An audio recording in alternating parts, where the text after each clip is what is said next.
Barrages fissurés, routes inondées, la province de Sofala au sud du Mozambique est submergée par les eaux. Ici, plus aucune voiture ne circule depuis vendredi et même les équipes de secouristes doivent se déplacer en bateau. Les bénévoles de la Croix-Rouge qui participent aux évacuations nous disent qu'il est de plus en plus difficile d'accéder à ces communautés. Quand ils le peuvent, ils utilisent de petites barques de pêcheurs pour atteindre les familles sinistrées. Des crues spectaculaires provoquées par des pluies torrentielles qui s'abattent depuis plusieurs semaines sur le sud du continent africain.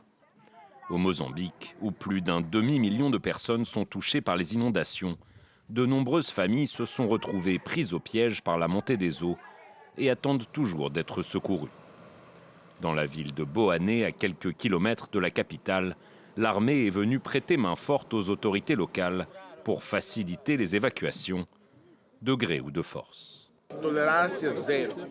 Il y a une tolérance zéro pour les personnes qui se trouvent dans les zones de danger. Si elles ne partent pas volontairement, alors le gouvernement et les forces armées les évacueront de force, car l'alerte est rouge.